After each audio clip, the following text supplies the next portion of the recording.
11 number गोटे cycle प्रत्येक चक minute रे 80 थर घूरे। चकर बही व्यास 42 सेंटीमीटर हेले साइकेल घंटा प्रति बेग निर्णय कर।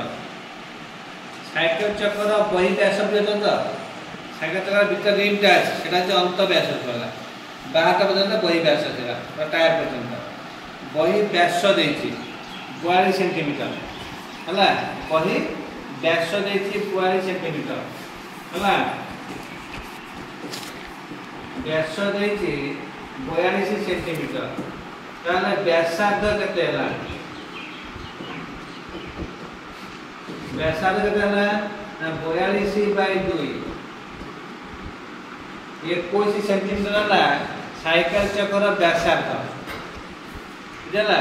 साइकिल चक्र व्यासार्ध पाई गले तार परिधि पाई जिबा। साइकिल चक्र थरे घुरिले केते बाट जाउची?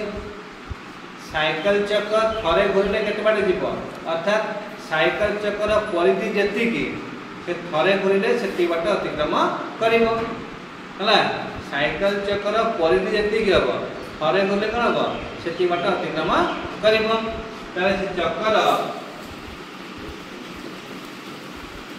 परिधि केतेला 2πr हला।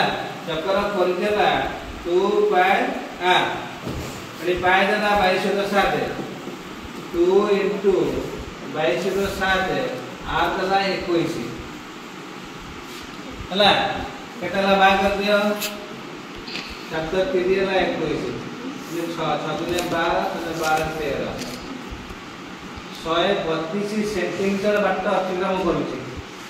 साइकिल चक्र थरे घुरुची तले 132 सेंटीमीटर बाट थरे घुरी अतिक्रम करिवो।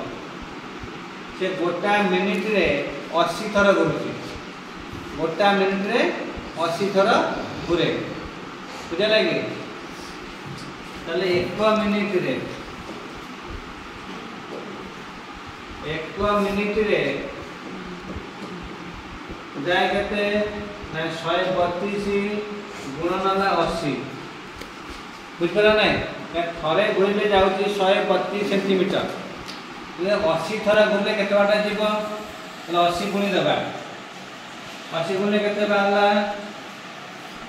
8 गुणे 16 8 24 के 25 5 2 के 8 2 10 10,560 सेंटीमीटर बाट से अतिक्रम करूची हला बुझला। अर्थात गोटे चक 1 मिनिट रे जाउची 10,560 सेंटीमीटर 1 मिनिट रे जाउचे बुझला। से पचाए प्रश्न होइछे साइकिल घंटा प्रति बेग केते एगुला मिनिट से एति बाटे गला घंटा केते जीव अर्थात 60 मिनिट जीव केते है ना। यदि 1 मिनिट जाउची 10,560 सेंटीमीटर ताले 60 मिनिट रे भाग दियो। 60 मिनिट रे जाए 10,560 इंटू 60 गुणी दियो।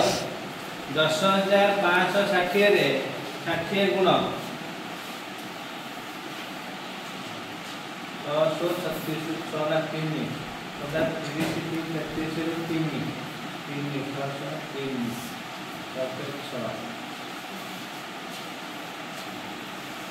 633600 एतिकी सेंटीमीटर बाट से अतिक्रम करिवो अर्थात 6336 मीटर हला। घंटा को तार बेग हबो 6336 मीटर अर्थात 6 किलोमीटर 336 मीटर अतिक्रम करिवो घंटा।